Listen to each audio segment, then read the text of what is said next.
للمتقین والصلاة والسلام علی اشرف الانبیاء والمرسلین اما بعد فاعوذ باللہ من الشیطان الرجیم بسم اللہ الرحمن الرحیم وَأَقِیمُوا الصَّلَاةَ وَآتُوا الزَّکَاةَ وَمَا تُقَدِّمُوا لِأَنفُسِكُم مِّن خَيْرٍ تَجِدُوهُ عِندَ اللَّهِ إِنَّ اللَّهَ بِمَا تَعْمَلُونَ بَصِيرٌ آمنت باللہ صدق اللہ العظیم۔ پڑھیے الصلاۃ والسلام علیکہ یا سیدی یا رسول اللہ وعلی آلکہ واصحابکہ یا حبیب اللہ۔ الصلاۃ والسلام علیکہ یا سید المرسلین وعلی آلکہ واصحابکہ یا رحمۃ للعالمین صلی اللہ علیہ وسلم۔ سورۃ البقرہ شریف اور اس کی آیت نمبر 110، پارہ نمبر 1 اور اس کا رکوع نمبر 13۔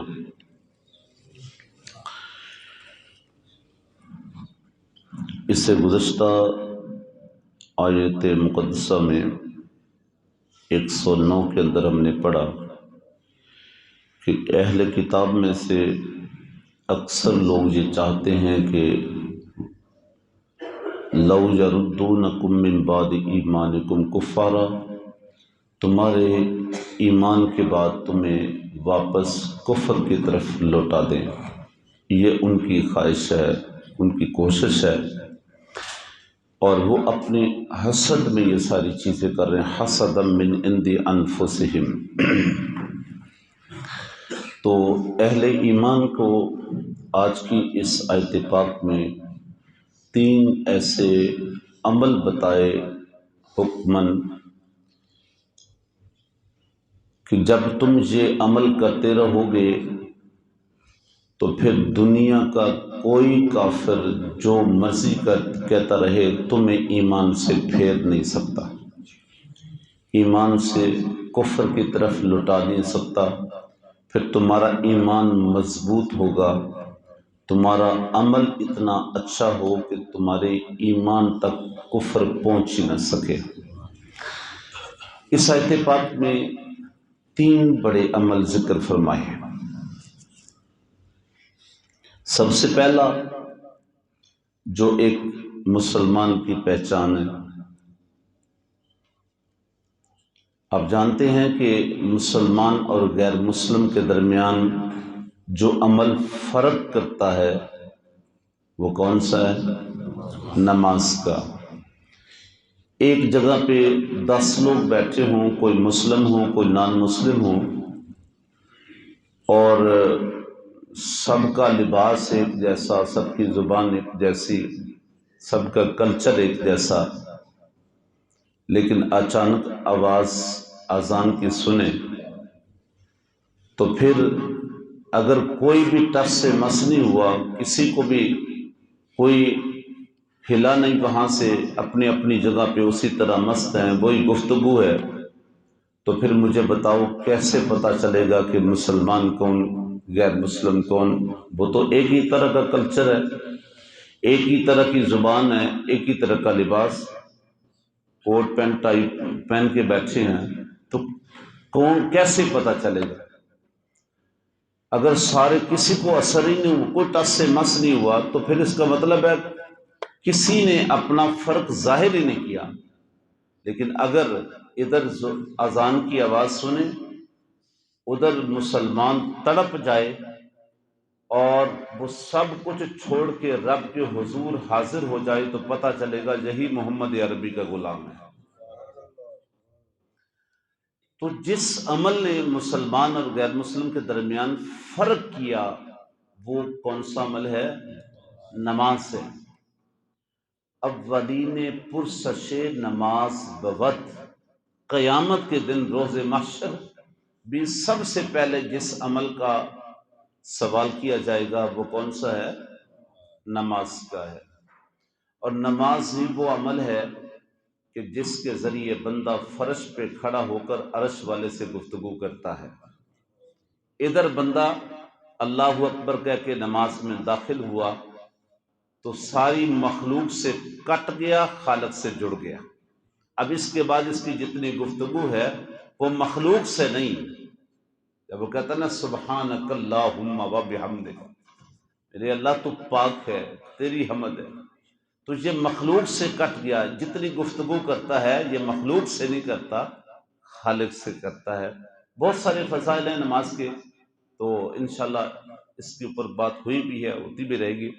تو اس آیت پاک کے اندر پہلا جو عمل خاص ہے ذکر ہوا وہ وَأَقِیمُوا الصَّلَاةَ، نماز کو قائم کرو۔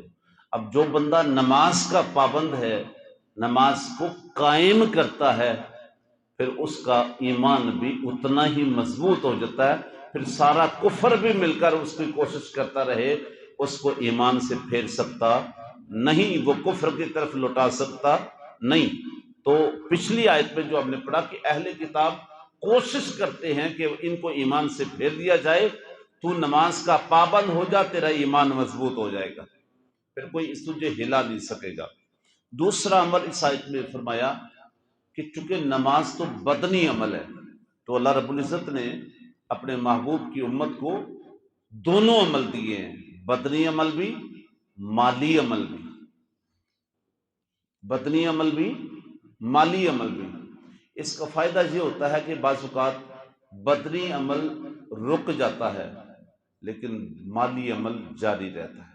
مثال کے طور پر ایک شخص نماز میں کھڑا ہے تو تب تک اسے عبادت کا ثواب مل رہا ہے، جب تک وہ پڑھتا رہے گا اس کو نماز کا فائدہ، نماز کا ثواب ملتا رہے گا، نماز کا عمل جاری رہے گا۔ جب وہ روزہ رکھتا ہے تو تب بھی جب تک روزہ دار ہے روزے کا عمل اس کا جاری ہے اور اس کو ثواب ملتا رہتا ہے۔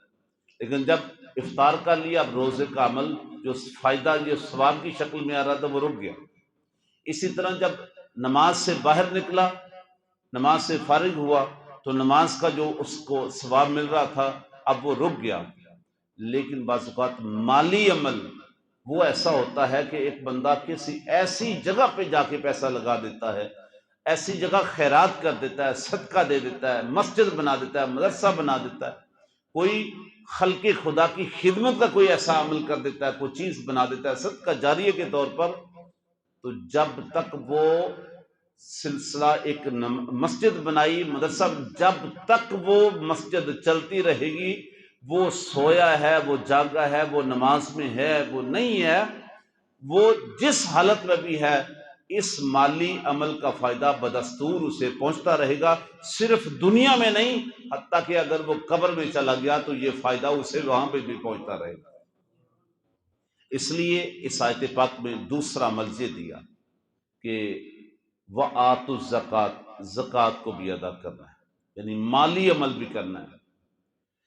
اب تیسری جو چیز اس آیت پاک کے اندر ذکر فرمائی نا، وہ بڑی قابل غور ہے اور اس کو سمجھنے کی ضرورت ہے، اور وہ کیا ہے کہ وَمَا تُقَدِّمُوا لِأَنفُسِكُم مِّن خَيْرٍ تَجِدُوهُ عِندَ اللَّهِ۔ دیکھیں بندہ بہت بڑی غلط فہمی میں ہے، اور غلط فہمی میں یہ ہے کہ وہ سمجھتا ہے کہ جو میں نے مال خرچ کیا ہے نا، یہ میرا کم ہو گیا، یہ میرا مال کم ہوگا۔ یہی اصل اس کی غلط فہمی ہے۔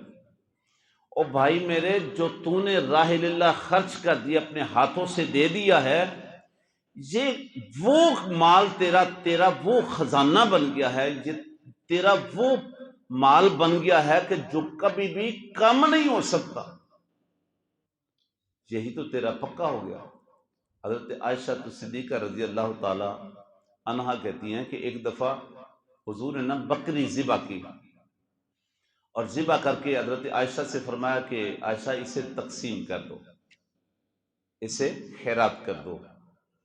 تو حضور باہر تشریف لے گئے، جب واپس آئے تو پوچھا عائشہ کیا بنا تقسیم کا؟ تو حضرت عائشہ رضی اللہ تعالی عنہا عرض کرتی ہیں حضور ایک دستی باقی رہ گئی، باقی ساری خیرات ہو گئی۔ کیا بچا؟ ایک دستی باقی رہ گئی، ایک دستی بچ گئی، باقی ساری خیرات ہو گئی۔ حضور نے فرمایا عائشہ ایسے نہیں، ایسے کہو ایک دستی کے سوا باقی ساری بکری بچ گئی۔ نہیں سمجھ آئی؟ ایک دستی کے سوا باقی ساری بچ گئی، ایک دستی رہ گئی، ایک دستی نہیں بچی، یعنی جو خیرات کر دیا اصل میں وہی تو بچی ہے۔ دیکھیں نا، ایک بندے کے پاس جتنا بھی مال ہو، جتنا بھی مال ہو، اللہ اکبر، وہ سمجھتا ہے کہ یہ بھی میرا ہے، یہ بھی میرا ہے، یہ بھی میرا ہے، یہ بھی میرا ہے، لیکن یہی اس سے بہت بڑی غلط فہمی ہے۔ جس کو کہتا رہتا نا یہ میرا، یہ میرا، یہ میرا، یہ میرا بینک بیلنس، یہ میرا پلازا، یہ میرا گھر، یہ میرا جناب میری دکان، یہ میرا کارخانہ، یہ میری دولت، ایمانداری سے بتائیں جب وہ گیا تو ان میں سے کیا چیز ساتھ لے گیا؟ تو پھر اس کا کدھر سے رہ گیا؟ وہ جو ساری عمر یہی کہتا رہا یہ میرا، یہ میرا، یہ میرا، یہ میرا، لیکن کمال نہیں ہو گیا۔ وہ باقیوں چیزوں کو کہتا رہا یہ بھی میرا، یہ بھی میرا، یہ بھی میرا، لیکن نتیجہ کتنا الٹ نکلا کہ جو اس کے بدن پہ، اس کے تن پہ جو کپڑا تھا وہ بھی اس کا نہ رہا، جو اس کی کلائی میں یہ قیمتی گھڑی باندھی ہوئی تھی وہ بھی اس کی نہ رہی، جو اس نے قیمتی جوتا پہنا ہوا تھا وہ بھی اس کا نہ رہا۔ کتنی بڑی غلط فہمی، کتنی بڑی غلط فہمی۔ اور اس آیت میں کیا فرمایا؟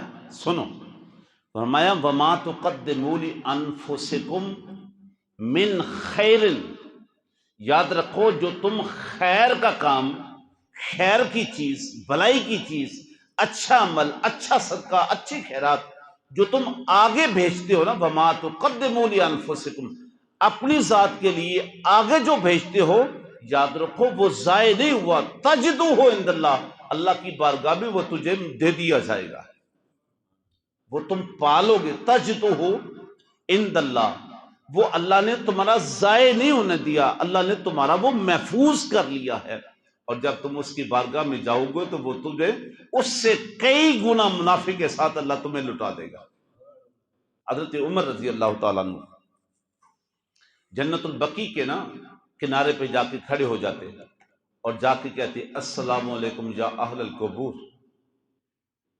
السلام علیکم یا اہل القبور۔ حضرت عمر رضی اللہ تعالیٰ عنہ جنت البقیع کے کنارے میں جا کے کہتے اور کہتے کہ دیکھو تم آگے ادھر، تمہارے پیچھے تمہارے مکان میں آج کوئی اور بس رہا ہے، تمہاری بیویاں آگے دوسرا نکاح کر چکی ہیں، اور تمہارے گھروں میں کوئی اور بس رہا ہے، اور تمہارا مال جو ہے نا وہ سارا اوروں میں تقسیم ہو گیا ہے، اس کے وارثوں میں تقسیم ہو گیا اور لوگوں میں تقسیم ہو گیا۔ حضرت عمر ان کو یہ تنبیہ کرتے، یہ آپ کی بات کہتے کہ تمہارا گھر کسی اور کا ہو گیا اور تمہارا مال کسی اور میں تقسیم ہو گیا، تو جواباً آواز آئی اے عمر ایسا نہ کہو کہ جو ہمارا مال تھا وہ کسی اور کا ہو گیا، نہیں، جو ہمارا تھا وہ ادھر ہمیں مل گیا ہے، اور جو اوروں کو ملا ہے وہ تو ہمارا تھا ہی نہیں۔ جس مکان کو تم کہہ رہے ہو کہ وہ تمہارا مکان تھا اور رہنے لگے، وہ ہمارا مکان تھا ہی نہیں، ہمارا جو تھا نا، جو ہم نے آگے بھیجا تھا وہ ہمیں آج مل گیا ہے اور منافع کے ساتھ مل گیا ہے۔ اللہ اکبر۔ علامہ قرطبی علیہ الرحمہ ایک روایت نقل کرتے ہیں، ذکر فرماتے ہیں کہ بندہ جب اس دنیا سے جاتا ہے نا تو لوگ کہتے ہیں اس نے کیا چھوڑا ہے، جبکہ فرشتے یہ پوچھتے ہیں اس نے آگے کیا بھیجا ہے۔ لوگ کہتے ہیں اس نے چھوڑا کیا ہے، اور فرشتے کیا کہتے ہیں اس نے آگے بھیجا کیا ہے۔ امام نسائی ایک روایت کرتے ہیں حضرت عبداللہ ابن عباس رضی اللہ تعالیٰ عنہ اس کے راوی، حضور علیہ الصلوۃ والتسلیم نے فرمایا کہ تم میں سے کون ہے جو اپنے مال سے اپنے وارث کا مال زیادہ پسند کرتا ہے، یا جو کہیے سوال اس طرح بھی تھا کہ تم میں سے کون ہے جو اپنے وارث کے مال سے اپنے مال کو زیادہ پسند کرتا ہے؟ تو صحابہ کرام نے عرض کی حضور یہ تو ہم سب چاہتے ہیں کہ اپنے مال کو زیادہ پسند کرتے ہیں۔ فرمائے اس غلط فہمی سے باہر آ جاؤ، جس مال کو تم زیادہ پسند کر رہے ہو نا، وہ نہیں تمہارا، وہ تو تمہارے وارثوں کا ہے. نہیں سمجھے؟ یعنی جس مال کو تم زیادہ پسند کرتے ہو وہ نہیں تمہارا، وہ تو تمہارے وارثوں کا ہے. تمہارا مال وہ ہوگا جو تم اپنے ہاتھوں سے راہ اللہ خرچ کر دیتے ہو، آگے بھیج دیتے ہو، اصل میں تمہارا وہ ہے. اللہ اکبر. اور امام بخاری رحمت اللہ علیہ نے ایک اور بڑی بڑی اہم روایت ذکر کی ہے حضرت ابو ہریرہ رضی اللہ تعالیٰ عنہ سے کہ حضور علیہ الصلوۃ والتسلیم نے فرمایا کہ جانتے ہو کون سا صدقہ زیادہ افضل ہے، کون سی خیرات زیادہ افضل ہے؟ صحابہ کرام نے عرض کی حضور اللہ عالم و رسولہ، اللہ جانتا ہے اور اس کا رسول بہتر جانتا ہے. حضور علیہ الصلوۃ والتسلیم نے فرمایا پھر سن لو، تمہارا صدقہ وہ زیادہ افضل ہے کہ جب تم تندرست ہوں، جب تم تندرست ہوں اور مال کے فقر کا تمہیں اندیشہ ہو اور غنی ہونے کی امید لگی ہو. 3 چیزیں. جب تم تندرست ہو، جب تمہیں مال کم ہونے کا اندیشہ ہے، اگر میں نے یہ دے دیا یہ دے دیے تو یہ تو کم ہو جائے گا، یہ اس کو دے دیا تو یہ کم ہو جائے گا، یہ خیرات کر دیا تو میرا مال کم ہو جائے گا، یہ ادھر راہ اللہ دے دیا تو یہ میرا مال. اپنے مال کے فقر کا اندیشہ ہو، کم ہونے کا اندیشہ ہو، اور جمع کر کر کے زیادہ غنی ہونے کا، مالدار ہونے کی امید لگی ہو. دیکھنا ایک بندہ جب قریب المرگ پڑا ہوتا ہے نا، اس وقت اسے پتہ ہوتا ہے پتہ نہیں آج گیا کل گیا، پھر کہتا ہے. اور اسی روایت کے اندر آگے حضور نے فرمایا کہ جب بندہ قریب المرگ بوڑھا ہو جاتا ہے، جب قریب المرگ ہوتا ہے، پھر کہتا ہے یہ اس کو دے دینا، یہ اس کو دے دینا، یہ اس کو دے دینا. تو پھر جواب آیا کہ اب تیرے کہنے کی ضرورت نہیں، جس کا جو بنتا ہے وہ حساب لگا چکا ہے، وہ حساب کر چکا ہے، وہ صرف تیری آنکھیں بند ہونے کے انتظار میں ہے. تیرا مال صدقہ زیادہ افضل اس وقت تھا کہ جب تو تندرستی کی حالت میں تھا، پیسہ تم ادھر ادھر لگانے کی پوزیشن میں تھے، یا تمہیں کم ہونے کا اندیشہ بھی تھا اور زیادہ جمع ہونے کی امید بھی تھی. اس وقت جو تو اپنے نفس کو کرش کر کے راہ اللہ خرچ کرتا ہے نا، تیرا وہ صدقہ زیادہ افضل ہے، وہ صدقہ تیرا زیادہ افضل ہے. تو اس طرح ایک اور روایت ہے حضرت مطرف رضی اللہ تعالیٰ عنہ حدیث پاک روایت کرتے ہیں کہ حضور علیہ الصلوۃ والتسلیم نے فرمایا بندہ کہتا ہے یہ میرا، یہ میرا، یہ میرا، یہ میرا، ساری عمر اسی غلط فہمی میں رہتا ہے. فرمایا کہ تیرا وہ نہیں کہ جس کو تو کہتا رہا میرا میرا میرا، تیرا وہ ہے جو تو نے اپنے ہاتھوں سے خیرات کر لیا یا پھر اپنی ذات کے لیے استعمال کر لیا. تیرا وہی تھا کہ جو تو نے استعمال کر لیا کپڑے کی شکل میں، جوتے کی شکل میں، خوراک کی شکل میں، یا پھر تو نے آگے خیرات کر دیا، آگے بیچ دیا. تیرا اصل میں وہی ہے. باقی جس کو تو ساری زندگی کہتا رہا یہ میرا، یہ میرا، یہ میرا، یہ میرا، وہ تیرا نہیں ہے. اس غلط فہمی سے باہر آ جا. آخری بات، ایک بزرگ کو نا کچھ صحابہ کرام پکڑ کے لے آئے حضور علیہ الصلوۃ والتسلیم کے پاس کہ حضور دیکھیں اس کے بال سفید ہو گئے، داڑھی سفید ہے، بوڑھا ہو گیا، لیکن اپنی غلط بیانی سے باز نہیں آتا. فرمایا کہ کیا ہے، یہ کیا کہتا ہے؟ حضور دیکھیں اس کی عمر دیکھیں کتنی ہے، بوڑھا شخص ہے، اور یہ ابھی بھی جھوٹ بولتا ہے. یہ کہتا ہے کہ میری تو ابھی 5 سال عمر ہے، میں تو ابھی 5 سال کا ہوں.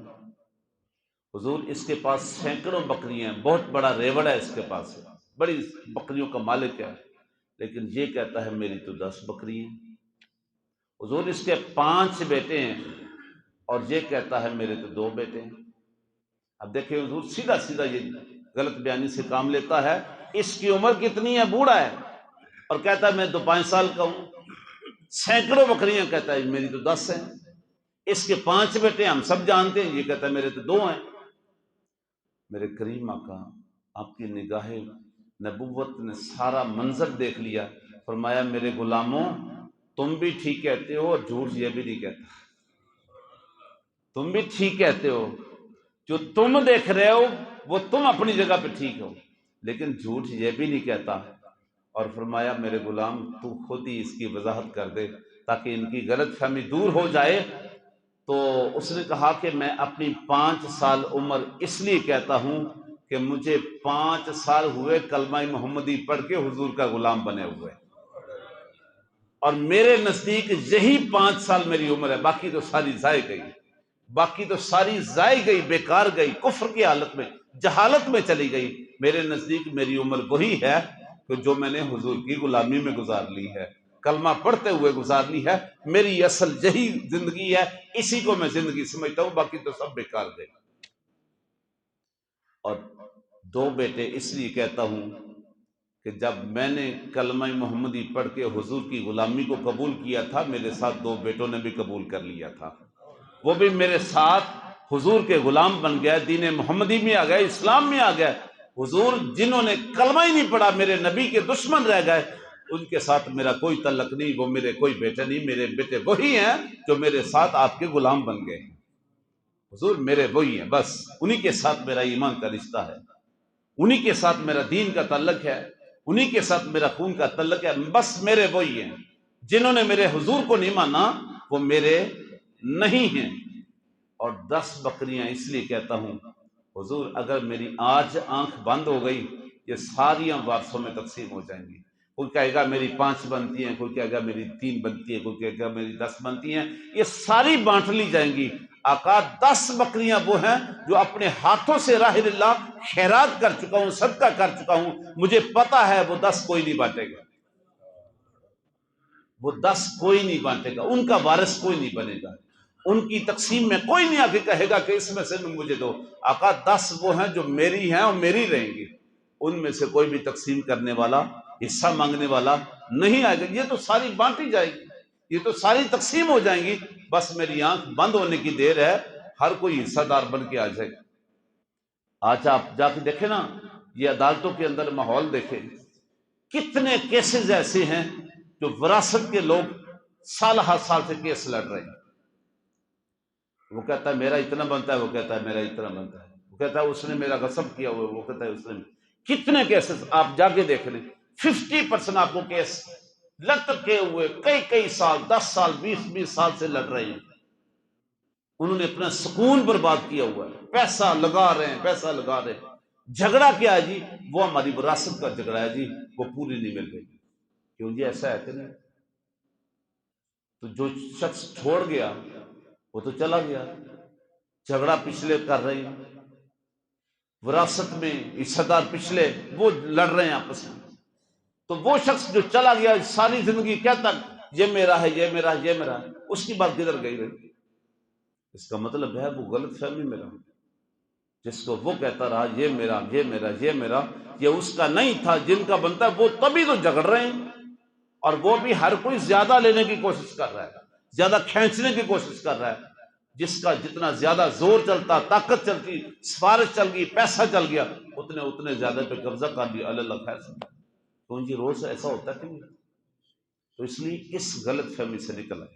قرآن نے کیا کہا، وما تقدموا لانفسکم من خیر تجدوہ عند اللہ، جو تم نے اپنی ذات کے لیے خیر سے آگے بھیجا، تجدوہ عند اللہ، اللہ تمہارا وہ چیز ضائع نہیں ہونے دے گا، وہ تمہیں آگے رب کی بارگاہ میں مل جائے گا، دے دیا جائے گا، اور بڑے فائدے کے ساتھ، نفع کے ساتھ دے دیا جائے گا۔